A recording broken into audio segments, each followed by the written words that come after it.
here, we can even afford to abandon for us to take. So that will be our case.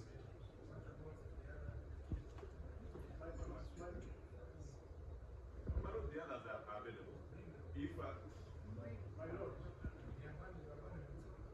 against that the flow, because we know how our case flows. My Lord, why the two?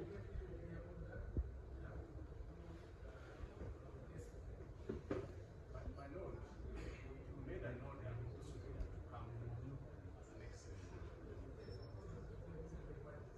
My Lord, the two witnesses we are talking about are for both sides. There is no new number. We can handle them tomorrow. So that we keep our flow. My Lord, they were under this.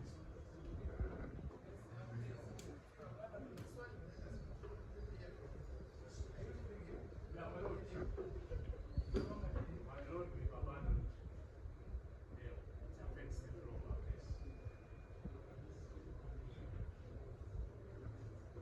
Because some of the things you're asking there relate to those who are coming before him.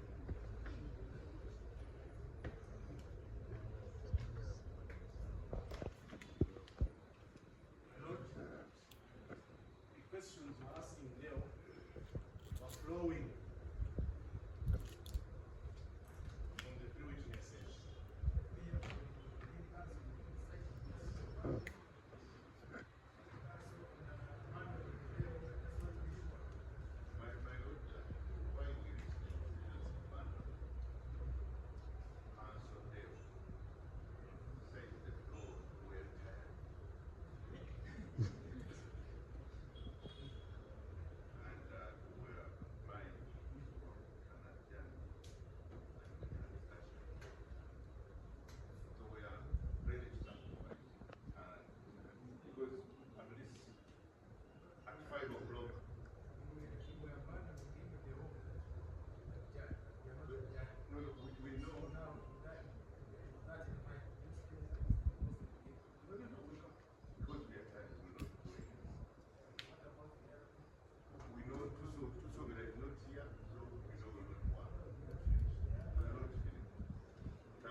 That is a Bamubuuza.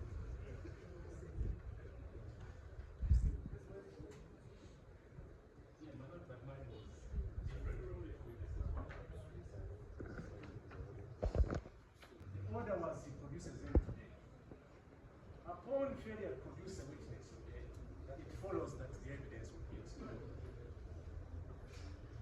And that is, it follows.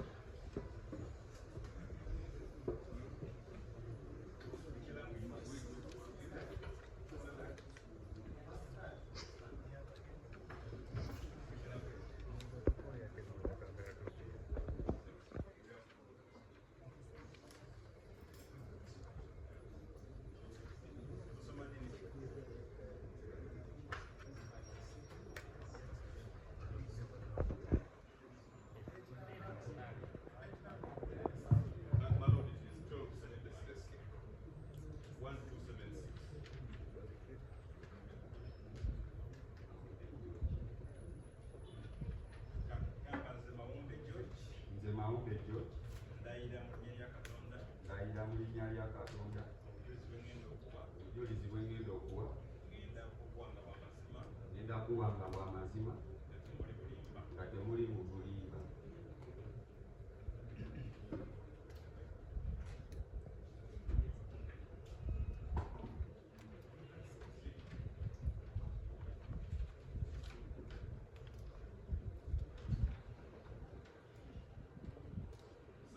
Can you please restate your full name to the court?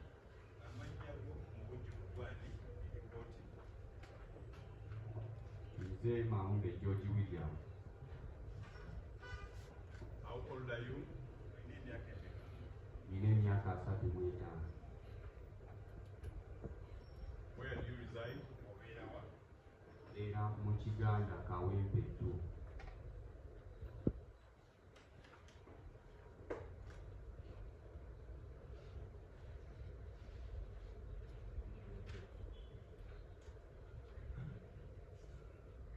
Do you remember swearing an affidavit in support of Nambi in this case?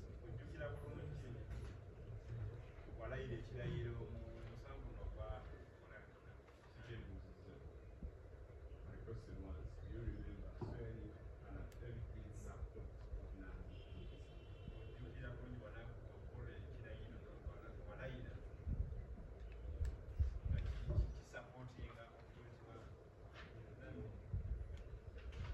Ssebo w'ekitiibwa omulamuzi.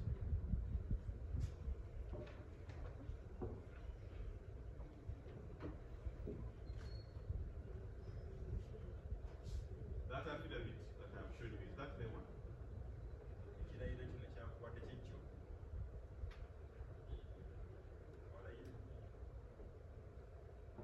Okusinziira ku sigini kyeriko ow'ekitiibwa omulamuzi kyekyange. Do you have your national identity?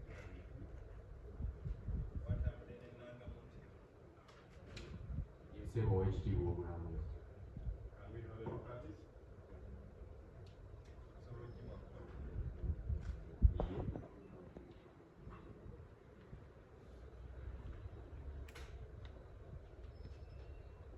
Lord, I request the predict.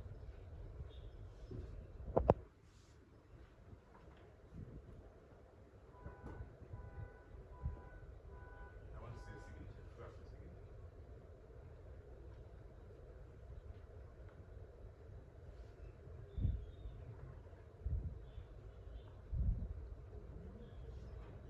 Mr. Naumbe, that signature on that national ID that you presented, is that your signature?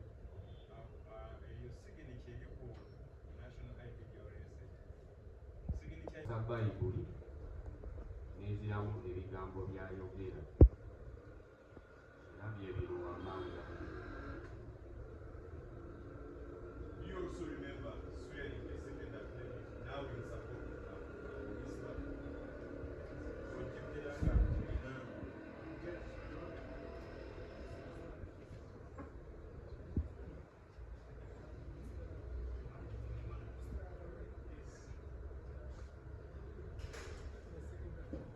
Camouflage. Camouflage. My Lord, read those questions. The affidavit has already been admitted on record. The witness has clarified on the issue of the dates when he signed the affidavit. 9th April. Just wrote that the date after and the date is. And the witness therefore is ready for cross-examination.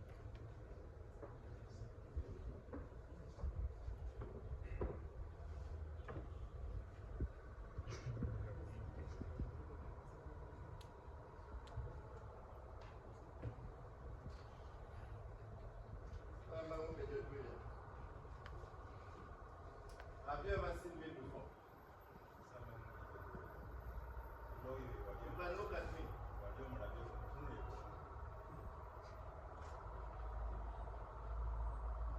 Ow'ekitiibwa omulamuzi namulaba.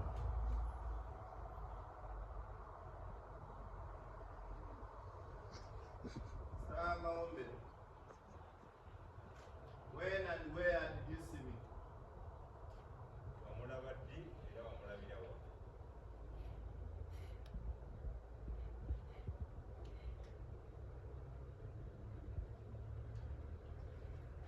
Oweekitiibwa Omulamuzi nawambibwa. Where and when did you see me? That is the question I'm asking you.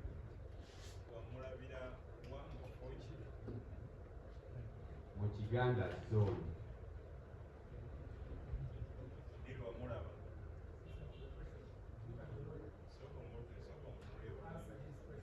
By the way, Mr. Maumbi, I know you may be in a very tough time, so come down.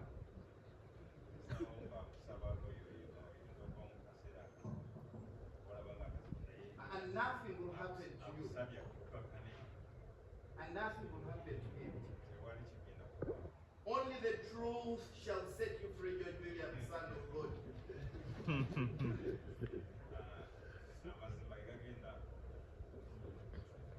I know what you're going through and I can see it in your eyes.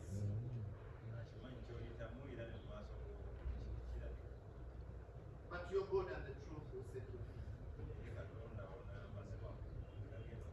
Amen. Mr. Maumbe George William.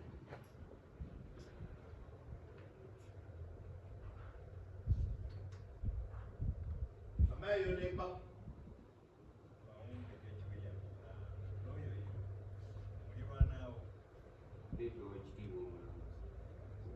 Nedda Oweekitiibwa Omulamuzi. On the 22nd of April this year, where were you?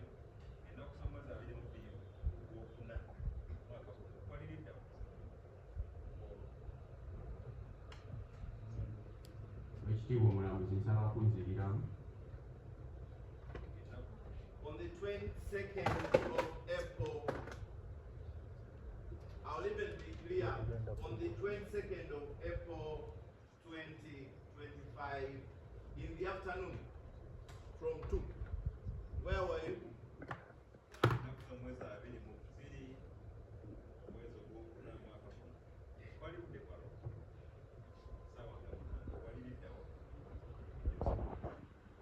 Oweekitiibwa Omulamuzi nali mpambiddwa olwo olunaku. Nali mu buwambe. Where were you? Oweekitiibwa Omulamuzi nali mu buwambe.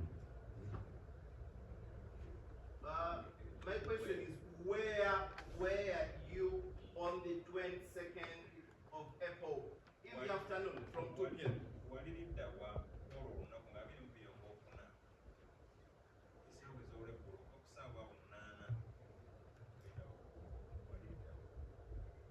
Oweekitiibwa Omulamuzi nali mu buwambe.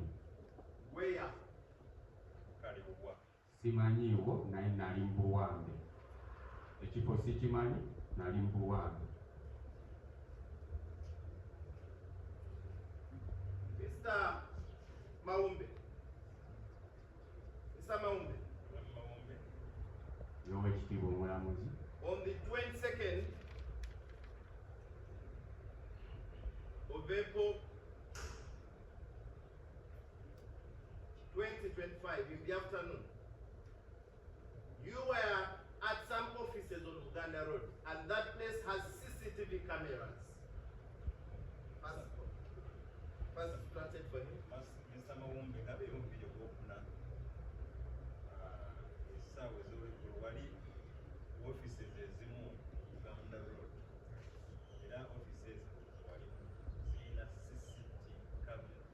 And those CCTV cameras capture everything, whoever is there, what you do, what you say.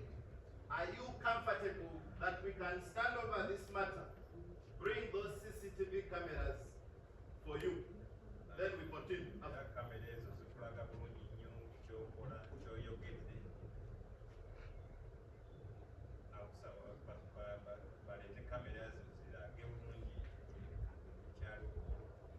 Oweekitiibwa Omulamuzi bakireete naye nali mu buwambe. Okutuukayo natuukayo mu buwambe.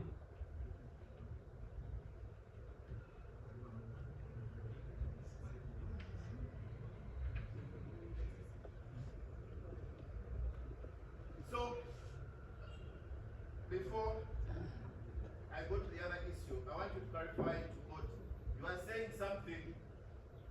several times.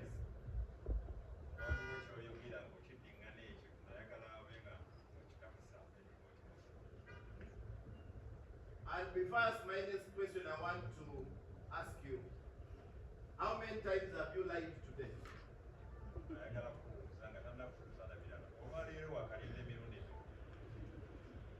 Ekyo Katonda yakimanyi. Kuba yakebera emitima.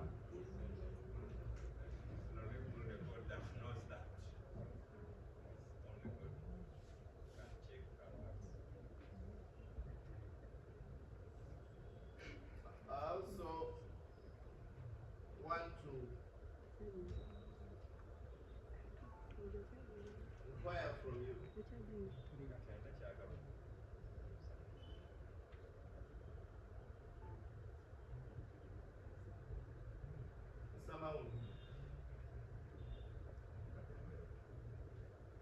I'll take you to your affidavit to finish up there.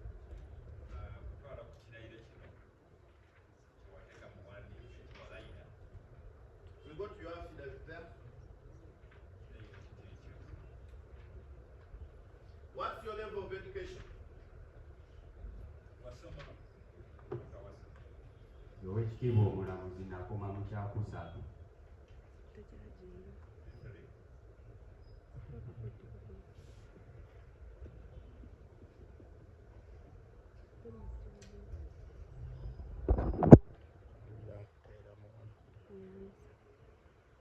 And what do you do for a living? Kusiiga langi n'okukoota okuweereza ku sayiti.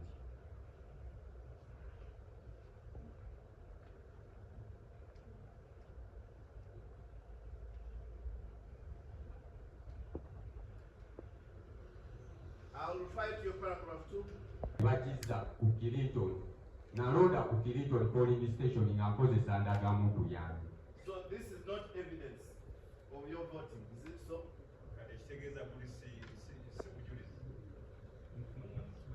My Lord, Ekyo kimpeebwa Electoral Commission owekitiibwa omulamuzi. Tewali mulala ayinza kigaba era kye kimu ku biraga nti ndi mulonzi mu Uganda. Maumbe.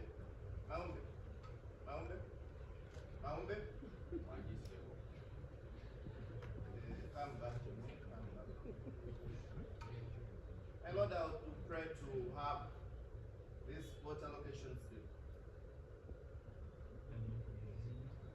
exhibited as the respondent exhibit.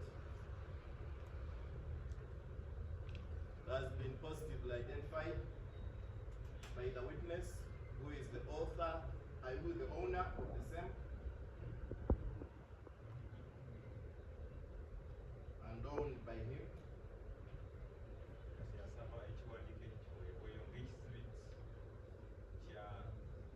And identified as the voter's location slip.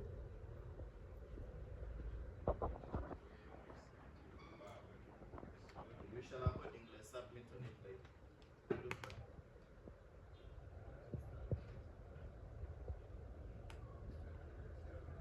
No, my Lord, I wouldn't. It's a very simple issue. I have no objection. It's a very simple issue.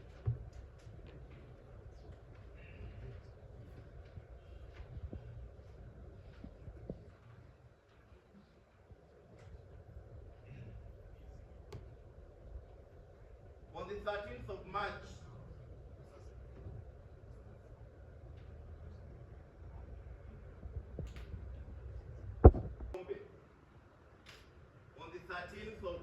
what time did you go to your construction site in Gayaza? On the 13th of March, what time did he go to the construction site where he works? I object to that question, my Lord. The witness does not mention any of that in his affidavit under cross-examination. Doesn't appear anywhere.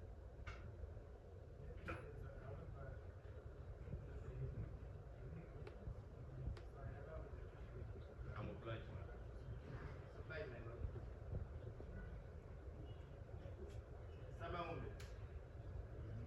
On the 13th, what time did you go to your construction site in Gayaza? Sawa.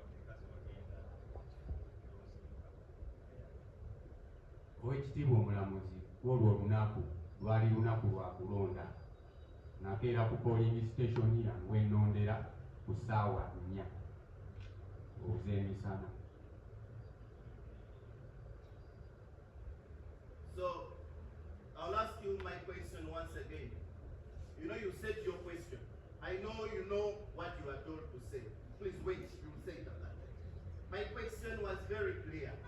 On the 13th of March, what time did you go to your construction site where you work? In Gayaza?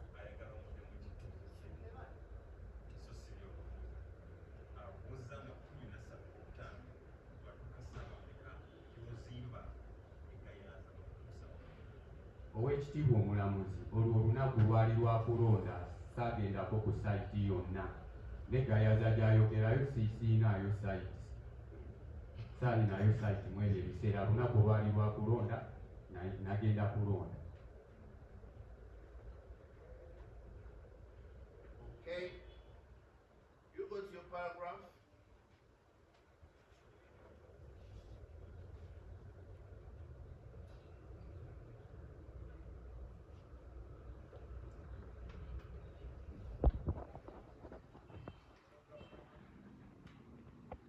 Paragraph number 6.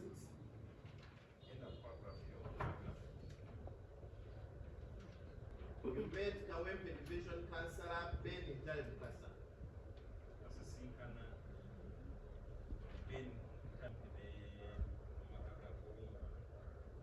Under a jackfruit tree. Next to a shrine. Distributing money to people. This place is situated near Zion parking yard in Chiganda zone.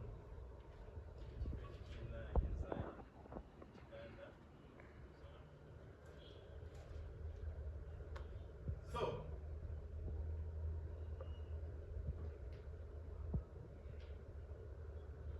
Maombe.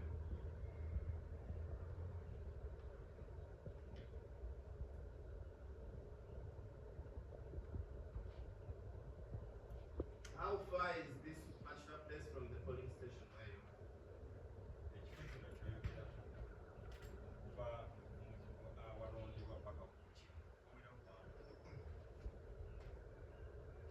Wawerawo mita obuwanvu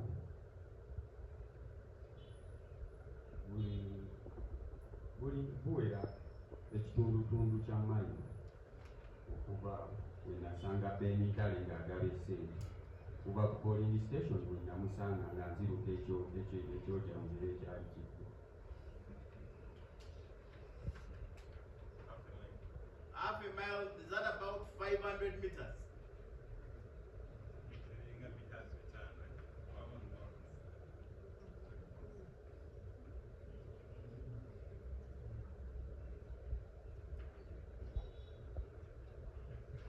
You only Muzimbi, you're a builder. These distances should be breakfast for you. So help me and I help you and we help. What and we finish my one too.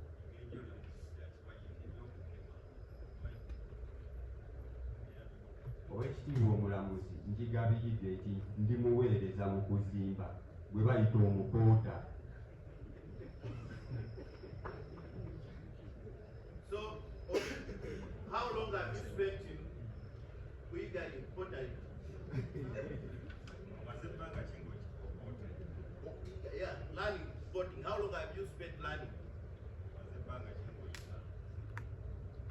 Nga kuba emirimu tegibaawo buli lunaku nti How long have you spent? ndi mwaka gumu n'ekitundu ntwala gwakubiri. So I will ask you from this. You know Ben Ntalebukasa? Ye Owekitiibwa omulamuzi mumanyi. Who is he? Ye kansala LC3 akiikirira ekitundu kyaffe kya Kawempetu Kiganda zone.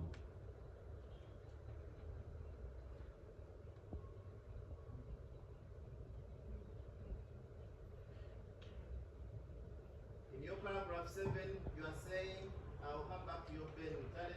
In your paragraph 7, you're saying that you found him with someone called William Anthony.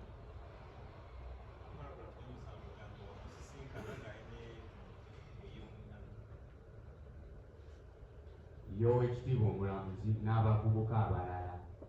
So, is William Anthony known to you?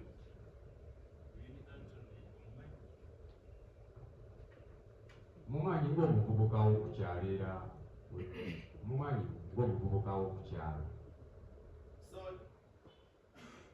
did William Anthony make any affidavit in this matter within your knowledge to support your allegations?